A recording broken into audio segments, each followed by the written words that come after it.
Embarque, o podcast de todos os destinos. Prepare o passaporte e escolha o seu próximo destino de viagem.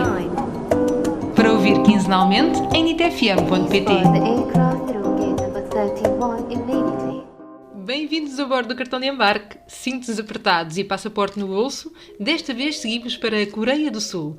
Senhora de uma das civilizações mais antigas do mundo, respeita as antiquíssimas tradições asiáticas, ao mesmo tempo que é altamente avançada no que toca a tecnologia. Para descobrir o país, contamos com um coreano de 27 anos, natural de Seul, a capital. E já viveu em Portugal, imaginem, e até me convenceu que é um portista convicto. Daqui a pouco junta-se a nós o Ethan Yesung. E o intercâmbio fica completo com a nossa convidada portuguesa. Ela é de Aveiro, é terapeuta de desenvolvimento humano e também trabalha em apoio ao cliente. Com um fascínio pela Coreia do Sul que já vem de longe, em 2019 rumou ao país para fazer um curso intensivo de coreano. Foi 1 mês e 2 semanas na Coreia que jamais irá esquecer. Connosco, a Kátia Lourenço.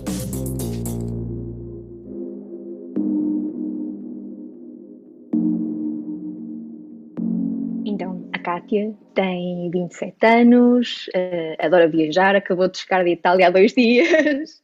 Primeira viagem pós-Covid, portanto foi assim um marco interessante. Sou de Aveiro, neste momento trabalho em apoio ao cliente e também sou terapeuta de desenvolvimento humano, nos meus tempos livres, o meu trabalho do coração. E é isso, sou uma pessoa que gosta de conhecer novas culturas, novas comidas principalmente, e sou fascinada não só com a cultura, mas também com as pessoas de outros países, e sou aquele tipo de pessoa que, se calhar, quando vai viajar, fica a pensar, epá, eu estou aqui de passagem, mas estas pessoas estão aqui todos os dias, e se calhar estas pessoas vêm ao Coliseu todos os dias, e para mim é algo fascinante porque estou a ver pela primeira vez, e é isso. Sou curiosa por natureza e gosto de descobrir sempre mais e de crescer sempre mais. Bom, e acho que se todos nós nos deixássemos levar mais vezes por essa motivação na vida, não é? Acho que se calhar o mundo era um sítio um bocadinho melhor. Olha, e tu recordas-te como é que começou assim este teu espírito, vá, de conheceres o mundo, de gostares de conhecer outras pessoas, outras culturas? Eu desde que miúda que sempre gostei muito da Ásia, porque fui daquelas crianças que ficou exposta à cultura asiática assim um bocado cedo, com o anime, por exemplo. Então sempre tive aquele fascínio pelo Japão e depois mais tarde um pequeno fascínio com a América, mais precisamente a São Francisco. Não sei porque eu queria muito ir para São Francisco. Agora, entretanto, já não tenho esse fascínio com a América. É um sítio que se calhar se fosse visitar só mesmo ali Orlando, Flórida, por causa da Disneyland. Não há assim outros sítios que quisesse muito pisar nesse país, mas sim, eu apesar de quando era criança ter um bocadinho bicho do mato, entretanto comecei a crescer na pessoa que sou, não é? E Somos duas, já temos aqui mais um ponto em comum, Kátia. ótimo, tem tudo para correr bem este podcast. Mas pronto, depois comecei a crescer para a pessoa que sou, não é? Comecei a falar com mais pessoas pela internet e na altura não tínhamos tanta supervisão e era super acessível conhecer pessoas novas. Eu conhecia pessoas do Reino Unido, da América, Espanha, de todo o lado. Tínhamos um contacto, nem que fosse 1 ou 2 semanas falar com alguém de outro país. Portanto, sempre era mais fácil naquela altura conhecer novas coisas. Que se calhar hoje em dia é muito mais fácil, mas na altura em que eu era mais criança, em 2005, 2007, não era tão fácil de ter acesso. E depois, quando comecei a estar mais tempo na internet, a fase da adolescência e de ver os vlogs de viagens e isso tudo, é que começou a crescer aquela coisa de, epá, isto conhecer estes sítios todos e poder gravá-los desta forma e ter este tipo de memória em vídeo é fascinante e foi daí também de conhecer as pessoas que estão nos países e poder viver a sua vida nem que seja por uns poucos dias.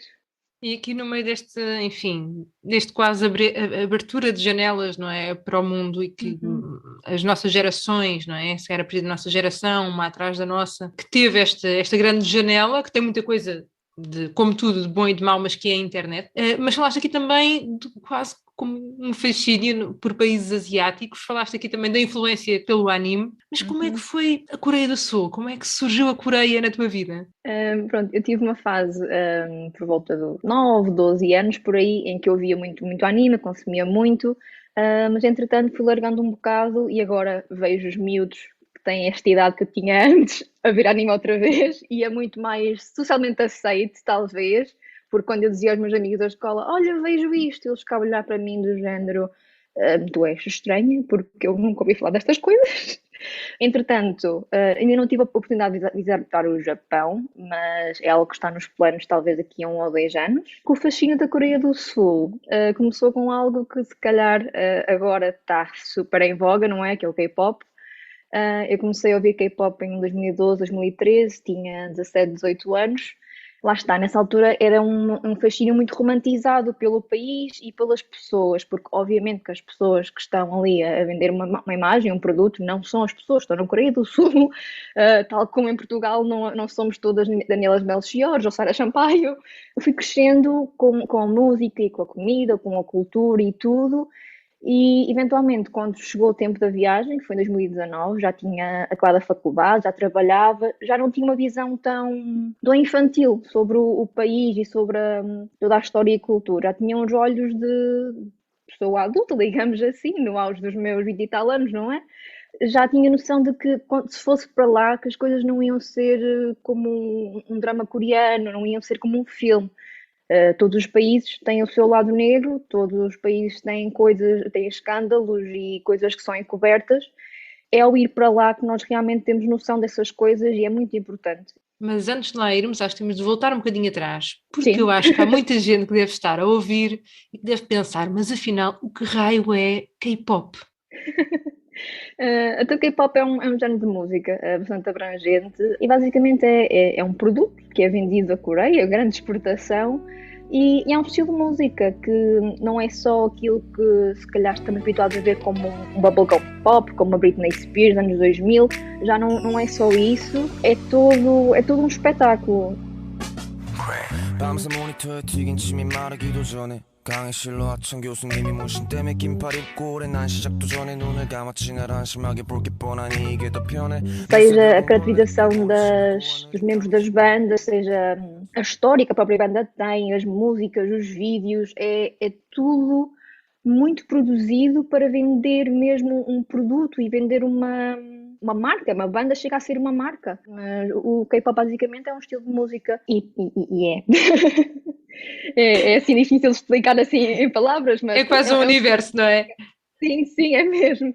Olha, mas depois como é que foi esta viagem? Quando estavas aqui a falar sobre, enfim, e isto acontece obviamente com os destinos em geral, com países, com cidades, com marcas que são trabalhadas, nós partimos muitas vezes com uma ideia assim romantizada, não é? Como estavas a dizer.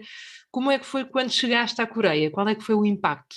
Por acaso não fiquei decepcionada. Posso dizer que correspondeu a todas as expectativas que eu tinha, eram muito altas. Nós chegámos, eu fui com a minha melhor amiga na viagem, não fui sozinha. Nós chegámos lá, fomos num autocarro para o centro da cidade. Nós íamos ficar num quarteirão da faculdade, que eu fui para lá fazer um curso de 3 semanas de coreano. Nós chegámos aí e foi interessante porque quando a senhora do sítio onde nós íamos ficar descobrir que nós éramos portuguesas, a primeira coisa que ela diz é Cristiano Ronaldo!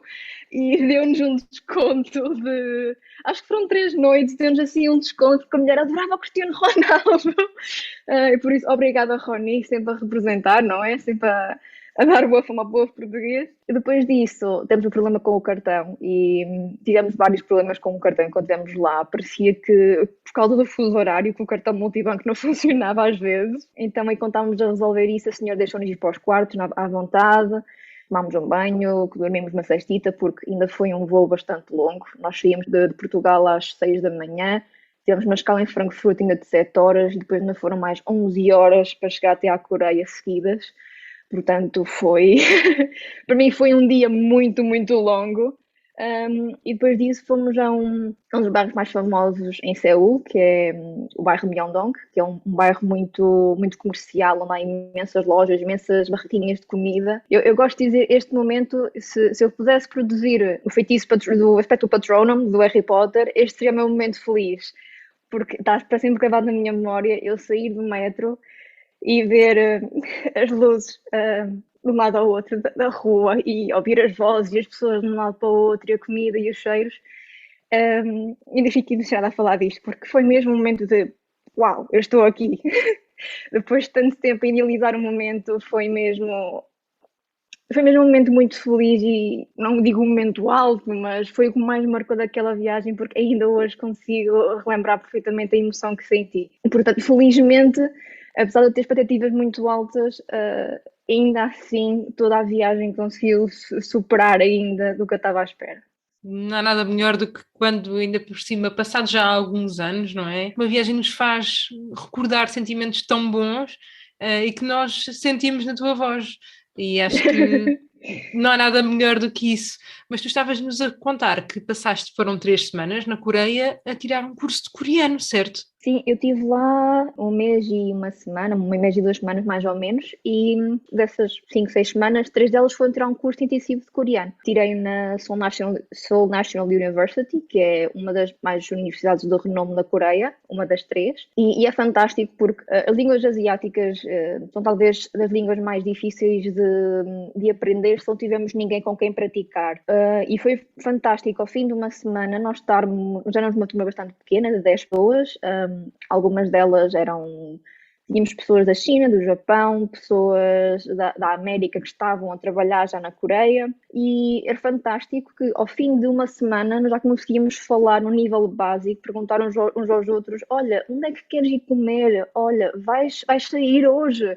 Já conseguimos fazer essas pequenas conversas. Sugiro mesmo que tenha a oportunidade, nem que seja só fazer um curso mais pequeno de uma semana ou de 2, mas fazê-lo no país. Vocês vão aprender mesmo muito mais depressa, porque é imersivo. Vocês vão usar aquela língua quando forem às compras, vocês vão querer comunicar com os vossos colegas, porque nós tínhamos colegas que não falavam inglês. Então o mínimo de coreano era como nós conseguíamos comunicar, e ainda espero um dia ser fluente em coreano, e estou a pensar em inscrever-me ainda em cursos, porque em Portugal já está a andar muito rápido este fascínio com a cultura coreana, e já há muitos cursos online também. Por isso ainda espero um dia poder inscrever-me e poder falar fluentemente. Sinceramente, não tenho dúvidas de que isso vai mesmo acontecer, porque a paixão da Kátia por este país e por esta cultura está tão viva na sua voz. Depois de Aveiro, terra da nossa viajante, rumámos à Polónia. E não há aqui qualquer confusão. É que depois de ter vivido um ano no Porto, e apesar de continuar a ser aluno do IPAM, é lá que o Ethan está a fazer o seu estágio.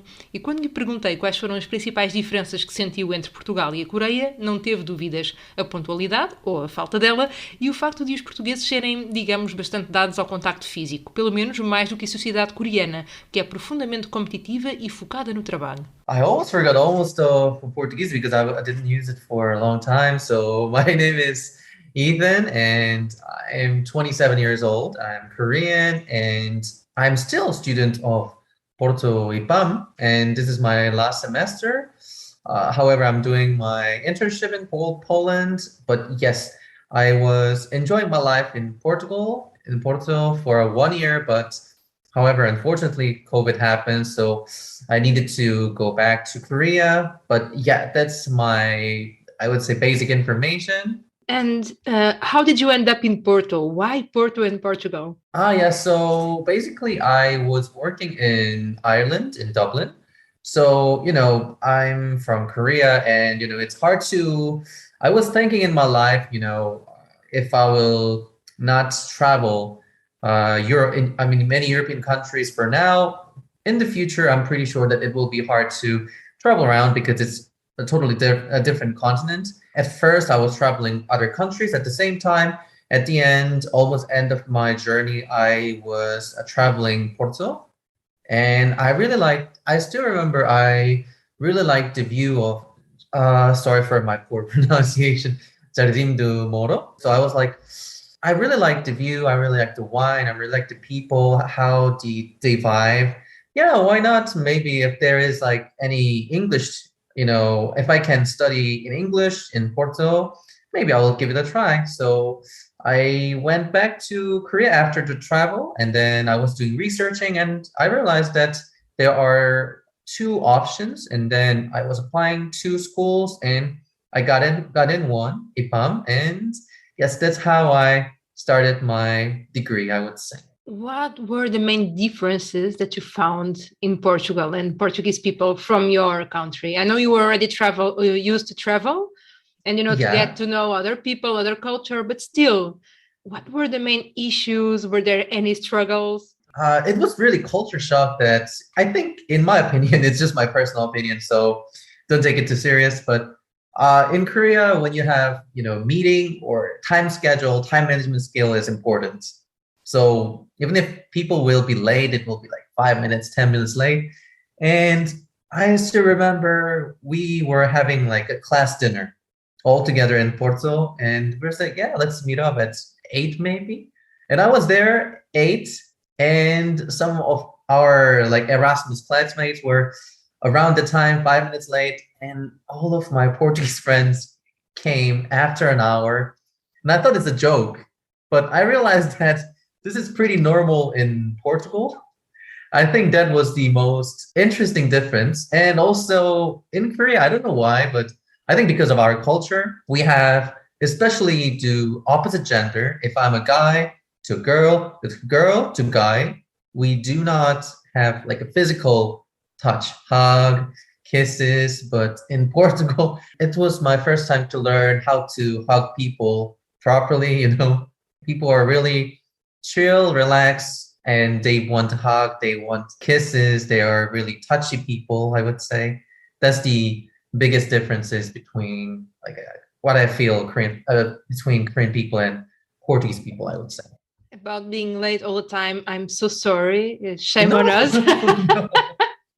It's all right. At just first, second meeting at the time, I was like quite shocked. But after that, I was always late, like half an hour. But still, I was like half an hour earlier than my Sure. classmates. So, but to be honest, Portugal gave me the big, I would say, motivation to move to Europe, because at first I was working in Dublin, and I was like, oh yeah, it's good, but maybe I will live in Korea in the future. But it was just only 1 year of studying in Portugal, but I learned how people take vacation, and I realized that when was the last time that I was having this kind of chill vacation, like holidays with my family? Unfortunately, it was like 10 years ago, to be honest. I think it's not only Korea. Unfortunately and sadly, many Asian countries are like this. We are living hard, work hard, full of competition. So we do not know what is like a chill life, having relaxing time with like relatives, I would say. And it's quite interesting to think about these differences and how we should also learn, about different lifestyles. And let's call it what you were saying, this way of living of some countries and cultures in Asia. You already gave us some hints, but I would like to ask you anyway, when you think about Korean people, how would you describe Korean people? I would say Korean people, we are, to be honest, I'm not sure about Southeast Asia because I'm not from there and I've been only a few countries. But when it comes to East Asians, like Chinese, Korean, Cantonese, Japanese, in general, we're really competitive. Especially in Korea, I felt that people compare to each other a lot. And that's what I promised to myself, but it's still I do a lot. And it's really hard to fix because I was living like that entire my life, I would say until 23, 24, like that. So once I arrived to Portugal, I mean, maybe some people do, but I felt much more relaxing that people didn't compare like with each other. I mean, people still did, but compared to Korea, there was like nothing. So Korea, I always feel like my home country is like ex-girlfriend or ex-boyfriend because it's so attractive, toxic at the same time. You will feel that when because like it's like this. I always like recommend people and encourage people to visit Korea, but for the short term, just for the travel, it's amazing. It's safe. It's culture difference is just huge. A lot of things to do, but at the same time, for the long term to live, I would not recommend at all. So in general, Korean people, competitive, attractive, I would say, toxic a bit. Come on, we can see that you are thinking about your ex-girlfriend. No, I always like to tell people to understand easily. Think about your ex-boyfriend, ex-girlfriend. Korea is like that. And where exactly are you from in Korea? I am from Seoul, the capital. How is it? Can you describe us? I would say in general, Seoul is always busy. A lot of people. There are 10 million people living in Seoul. I would say busy, but there are a lot of things to do. So attractive, busy, always neon color, LED lights. So colorful, I would say. And at the same time, air pollution. That's what I can say. What about, are there some places in Korea that you'd like to recommend us to visit, especially? I would say if you are visiting Seoul, I would recommend you to go. There is one beautiful palace in Korea called Gyeongbok Palace. In Korean, it's Gyeongbokgung, and this palace it's interestingly and it's quite cheap to go to museum. In Korea, national museums are free of charge for everyone. And I would recommend a few national museums in Seoul. It's free of charge, so it's interesting and I would say important to see the culture. And when it comes to palace, there is Gyeongbok Palace. And because if you can rent like a Korean traditional clothes. There are many shops that's like renting the Korean traditional clothes, and it's really colorful, beautiful, amazing, attractive. So you can rent it like $10 per hour. And if you rent it and if you can wear it and you can go inside the palace with that, so you can feel the culture, feel the atmosphere, and it's free of charge if you wear these traditional clothes. Great. And what about the landscape of the country? And interestingly, 70% of our landscape, our territory is with mountains. So it's really easy to go for hiking. So if you're a big fan of hiking, you can go there, or more than 5 or 6 popular mountains even in Seoul. So if you want, you can go hiking anytime that you want. So if you're a big fan of hiking, check the attractive mountains that you would like to try. And I think that will be great also. And also the 3 sides of the Korea is the seasides. So it's quite easy to go, I would say, seaside, because it will take like 3 hours by bus or even train from Seoul. So it's not that hard. So if you would like to see the beach area of Korea, I would recommend you to give it a try. Have kind of a guide already here. But Ethan, Yes. in our conversation, you mentioned a few times something like our culture, Korean culture. Is it the traditional culture? Are there some main traditions that Korean people really follow? The culture can be a lot of things, right? It can be food, it can be a lot of things, but things we still follow is we had tradition of honorific. So this is one of the reasons why our language is so difficult and so hard. I was teaching Korean for over 2 years, and I know it's a pain in the ass because honorific things is really, really hard. Even for Korean people, it's quite complicated and sometimes confusing, even for us. Can you give us an example? Oh, yeah, sure. For example, so when it comes to say hello, there are many different ways. Like depends how honorific you want to be. So extreme one can be 안녕하십니까? 안녕하십니까? 안녕하십니까? Yes, it's almost there. It's all right. It's all right. 안녕하십니까? Ethan, it was a pleasure speaking with you. And, in the end of our conversation, I would like to ask you, there will be just one thing everyone should know about Korea. What should it be? Okay. This is also a random answer, but I would say we have the best fried chicken in the world. Yes. Wow. You will see that when you will visit Korea. KFC is nothing in Korea. Bom, não podíamos ter terminado com melhor informação. A Coreia é a rainha do frango frito e destrona mesmo o KFC. Isto num país em que os museus nacionais têm entrada grátis e onde o Ethan recomenda vivamente uma visita ao Palácio de Gyeongbokgung. Desculpem o meu coreano, esta aula não foi suficiente. E especialmente se vestirmos um traje típico coreano. E porque há muito mais do que os LEDs e as cores de Seul, ficamos a saber que cerca de 70% do território é composto por montanhas, o que também contribui para o desenho de uma costa lindíssima. Num país em que o Ethan destaca a segurança, a Kátia também nos fala de alguns traços de racismo. Na minha opinião, nunca senti que fui rejeitada por ser estrangeira.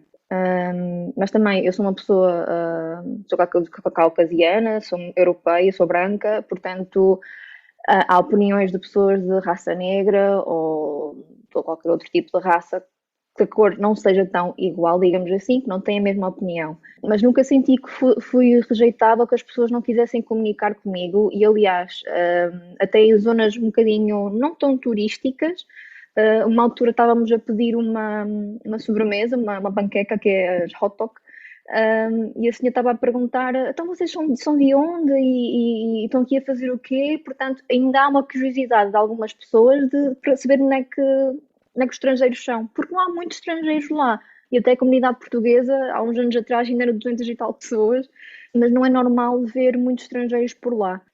No entanto, para quem mora lá e tem um contacto mais contínuo, é normal haver esses casos de racismo e há uma coisa até chamada de o lugar do estrangeiro, digamos assim, que se fores no metro, por exemplo, e te sentares, mais ninguém se vai sentar ao teu lado porque tu és estrangeiro. Isso podemos chamar um tipo de microagressão, por exemplo, mas são coisas que acontecem e pessoas de raça negra, por exemplo, falam muito que as pessoas coreanas ficam a olhar muito para elas e as crianças também, e se tiverem aquele cabelo mais encaracolado, eles têm tendência a tocar sem pedir autorização. Portanto, são coisas que, se calhar, eu enquanto pessoa da Europa não tive esse contacto, mas que outro tipo de pessoas podem ter e existe, sim, existe esse tipo de racismo e de não abertura para pessoas que são de fora. A verdade é que às vezes nem é preciso ir tão longe e eu já assisti Bom, também a depois- casos desses aqui nos limites da Europa, em que precisamente estavas a falar no caso do cabelo diferente ou na cor da Sim. pele e que isso aconteceu precisamente, portanto nem sequer precisamos, Sim, não é preciso ir tão infelizmente, longe. de todo. Mas também estava aqui curiosa, como é que é a vida em Seul? Como é que foi pelo menos para ti, a tua experiência na cidade? Sim. Na grande cidade? Sim, é uma cidade enorme. Só para terem uma noção, em Myeongdong passa mais de 1 milhão de pessoas por dia e é só um dos bairros que existe. Viver lá, como nós só tínhamos aulas de manhã, então de manhã nós íamos para as aulas por volta das 8, 9 e algumas estávamos despachados, comíamos na cantina. E há uma coisa que eu adorei e acho que devia ser implementada em todos os países, que é na Coreia come-se tão bem e tão barato. Nós tivemos um cartão da escola, então nós podíamos ainda comer com o desconto de estudante. Eu conseguia comer uma refeição, prato, sobremesa, sopa, se tivesse, por 1,5 € ou 90 cêntimos. Então nós depois comíamos na cantina com o resto dos estudantes, não é? E a comida coreana é muito picante e na cantina eles não faziam essa distinção, era sempre a mesma comida igual para todos. E então às vezes reparávamos que eles estavam a olhar para nós do género, então isso está picante? Não está? Estás a conseguir? Está aí bem? Pronto, são aquelas coisitas que eles ficam curiosos, não é? Depois, à tarde, íamos sempre explorar, não é? E o que eu gostava era que eu podia sair em qualquer estação do metro, que eu ia encontrar alguma coisa para fazer, fosse ir a um café. Na Coreia eles têm uma cultura muito grande com os cafés, ir fora, comer com amigos.